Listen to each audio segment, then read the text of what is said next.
ఉంది ఉంది దాంట్లో చిమ్మ చీకటి చిమ్మ చీకటి అనేది ఏదైతే ఉందో అది అజ్ఞానం. ఏంటమ్మది చిమ్మ చీకటి అంటే గుకారము అంటారు. గుకారం అంటే ఏంటి? చీకటి, ఏమి తెలియని అడవి కూడా అంటారు. ఇక్కడ రావాలిగా, రావట్లేదు. ఇక్కడ నువ్వు మధ్యలో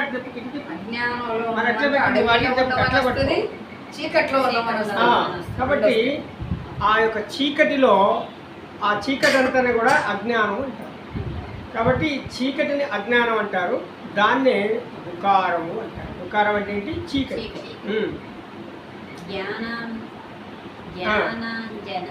చలాకాయ చక్షుర్మిళితం ఏన తస్మై శ్రీ. అంటే ఏంటి? మళ్ళీ ఇప్పుడు నేను చెప్పాను కదా, జ్ఞానం గురించి చెప్పాను కదా, మళ్ళీ ఫస్ట్ అని చెప్పండి, మళ్ళీ చెప్పండి. అజ్ఞానం అజ్ఞాన తిమిరంధస్య అంటే అజ్ఞానాంధకారంలో ఉన్నటువంటి ఆ చీకటిని జ్ఞానం అనే ఒక దీపం వెలిగించాలి. ఎక్కడ వెలిగించాలి? ఇప్పుడు చెప్పడం. దాన్ని ఆ అజ్ఞానం అనే చీకటిలో దాన్ని ఏం చేయాలి? దీపం వెలిగించాలి. దీపం ఏం చేయాలి? దీపం అంటే ఏంటి? శరీరం. అజ్ఞానం అంటే ఏంటి? చీకటి. అంటే ఏంటి? దాన్ని నూనె, నూనెని అజ్ఞానం. అదేంటమ్మా? అది అజ్ఞానం మూలహరణం, జన్మకర్మ నివారణం, జ్ఞాన వైరాగ్య సిద్ధ్యర్థం గురుపాదోదకం పావనం. అంటే ఇక్కడ అని చెప్తుంది, అజ్ఞాన తిమిరంధస్య జ్ఞానాంజన శలాకాయ చక్షుర్మిళితం ఏన తస్మై శ్రీ గురవే నమః. అంటే ఆ జ్ఞానం మనకి ఎలా లభ్యమైంది? చీకటి దగ్గర దీపం వెలిగించగానే అక్కడి నుంచి అది అంతా కూడా మాయమైపోయింది. ఏం మాయమైపోయింది కళ్యాణి? అజ్ఞానం అంతా మాయమైపోయి ఏం కనిపించింది అక్కడ? అన్ని వస్తువులు కనిపించాయి. దాన్ని ఏమంటాం? అన్నీ కనపడని వస్తువులు అంటే ఏంటి? బట్టబయలు. బట్టబయలు అంటే ఏంటి? బయట కనపడే మొత్తం అన్నీ కనపడుతున్న వస్తువులండి. మనం బట్టబయలు దాచిపెట్టి సీక్రెట్లు ఏం లేవు కదా. ఆకాశం, వాయువు, అంతే కదా. బట్టబయలు మొత్తం ఓపెన్, దాన్ని వాడు పోయి దొంగతనం చేసి మంచం కింద దాక్కుండా అనుకో, దీపం వెళ్ళంగానే గంట కనపడతా ఉంటాడు దాని కదా. బట్టబయలు అయిపోయింది అంటే చీకటి తొలగిపోయింది. కాబట్టి అనేక జన్మ సంప్రాప్తే కర్మబంధ విదాయిని ప్లస్ జ్ఞాన చక్షుర్మిళితం ఏన తస్మై శ్రీ గురవే నమః. అంతేనా? చక్షురు అంటే ఏంటి? కళ్ళు. దేంతో చూస్తున్నారు జ్ఞానాన్ని? ఎస్, అంతే. అజ్ఞాన తిమిరంధస్య జ్ఞానాంజన శలాకాయ చక్షుర్మిళితం ఏన తస్మై శ్రీ గురవే నమః. అంటే జ్ఞానం అనే నేత్రాలతో ఆ చీకటినంతా పారిదోలిన తర్వాత అగ్ని జ్వలిస్తుంది అనమాట. అంటే లోపల మనకు కూడా చీకటి ఉంది లోపల. ఆ చీకటిని మనం దేంతో చూడాలి? కళ్ళతో. ఆ కళ్ళని చక్షులు అంటే రెండు కళ్ళు, చక్షులు రాసుకున్నావా? చక్షులు మిళితం ఏన. చక్షులు అంటే చక్షుల్లో మిళితమై ఉందట. మిళితం అంటే కనపడేది కాదు, మిళితమై ఉందట. ఇప్పుడు వరిగింజ ఉంది, వరిగింజకి చివర ఎంత ఉంటుంది? మొన ఎంత ఉంటుంది వరిగింజకి?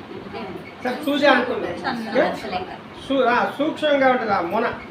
ఆ మొనే ఇక్కడ ఉందన్నమాట. ఈ కళ్ళలో చూసారా? ఇక్కడ చుక్కలా కనబడుతుంది ఒక మొన. ఆ మొననే బ్రహ్మాండం. ఆ బ్రహ్మాండం అంతా ఎంత ఉన్నాయా అంటే కనిపించినంత ఉందట బ్రహ్మాండం. ఈ కనపడేది మొత్తం కూడా కనిపించినంత చిన్నగా ఉందట. మరి ఉందా లేదా చిన్నగా? ఇది ఉండబట్టేగా ఈ బ్రహ్మాండం అంతా కనిపించింది. బ్రహ్మాండం అంతా మన దీంట్లోనే కనపడేది మనకి. కాబట్టి అండ పిండ బ్రహ్మాండం అంతా దీంట్లో ఉంది. చక్షుర్మిళితం ఏన తస్మై శ్రీ గురవే నమః. బాగా గుర్తుపెట్టుకోండి. ఇప్పటికి 5-6 సార్లు బాగా గుర్తుపెట్టుకుంది. ఇప్పుడు ఈసారి మీకు 5వ సారి మళ్ళీ చెప్పండి. ఇంకోటి చెప్పండి. త్వంపిదం త్వంపిదం స్వచ్ఛ స్వచ్ఛ దేవత సంసార ప్రీతి భంగయ సంసార ప్రీతి భంగయ తస్మై శ్రీ గురవే నమః. మళ్ళీ చదవండి, బ్యాక్ వెళ్ళిపోండి. త్వంపిదం స్వచ్ఛ దేవత. అంతేనమ్మాయి కళ్యాణి? అంతేనా? తీసుకురా. స్వచ్ఛమే మాత స్వచ్ఛ దేవత స్వచ్ఛ దేవత ప్రీతిభంగయ తస్మై శ్రీ గురువే నమః. స్వంచితం అదేనమ్మా స్వంచిత స్వంపిత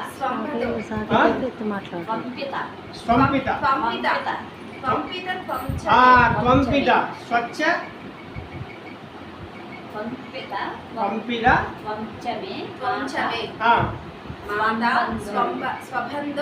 స్వబంధో స్వచ్ఛ దేవత అంటే ఇక్కడ ఏమవుతుంది, ఒకటి ముందు ప్రయాణం చేస్తుంది, అది అవునో కాదని మళ్ళీ వెనక ప్రయాణం చేస్తుంది, ముందుకి వెళ్తుంది, మళ్ళీ అది అవునో కాదని మళ్ళీ వెనకలా అవుతుంది, అంటే ముందుకు పోలేక వెనక్కి రాలేక మధ్యలో తటస్థం అయిపోతుంది.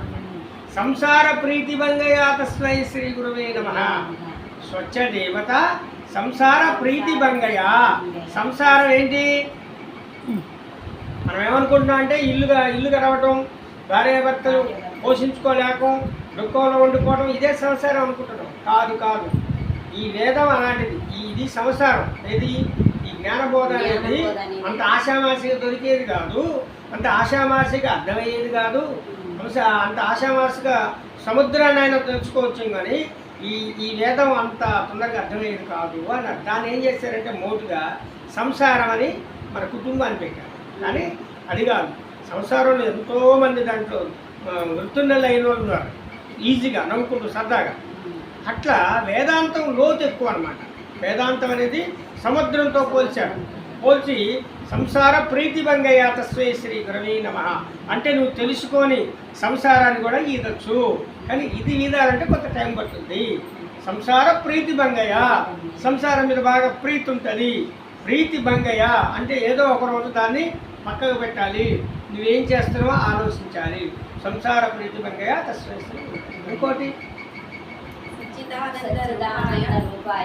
సచ్చిదానంద రూపాయ శుభోదిత్యం సుఖ ఆసనే. సుఖ ఆసనే అంటే ఏంటి, కూర్చునేది. సుఖ ఆసనే అంటే మనం ఎట్లయితే కూర్చుంటే ఎంతసేపు అయితే ధ్యానం చేయగలమో అది ఆసనం అంటారు. అంతేగాని బలవంతంగా పద్మాసనం వేసుకున్నాం అనుకోండి, అటు పెట్టే కాలు పెట్టి కూర్చునే లోపు ఇది లాగుతూనే ఉంటుంది, కాలు కూర్చోలేము, వినలేము. సుఖంగా కూర్చోవడం అంటే కూర్చున్నాం, కూర్చున్నాం ఎంతసేపు అయినా అటు కూర్చోగలరు. అదే పద్మగారి కింద కూర్చోన్నాం అనుకో, ఈ కాలు ఇట్లా వస్తాడు, ఆ కాలు అట్లా వస్తాడు, కూర్చున్నాం, కాసేపు ఇట్లా అంటాం, కాసేపు అట్లా అంటాం, కూర్చోలేము, ఇబ్బంది అవుతాడు. అందుకనే సుఖాసనే అంటే మంచి ఆసనం, ముందు కూర్చోండి, చాలాసేపు ధ్యానం చేసేటట్టుగా మార్గాన్ని ఎన్నుకోండి. సుఖాసనే. చెప్పండి ఇంకా. గురువే నమో వేదాంత వేద్యాయ తస్మై శ్రీ గురవే నమః. వేదాంత వేద్యాయ అంటే వేదాంతం అనేది దాటిపోవాలి. ఈ మంత్రాలు, పూజలు, తంత్రాలు, నోములు, వర్చళ్ళు, ఒక్కపొద్దులు, ప్రసాదాలు ఇవి అంటే మళ్ళీ ఇక్కడే ఆగిపోతాం. సుమా ఇది దాటు, ఇది కొంచెం దాటిపో,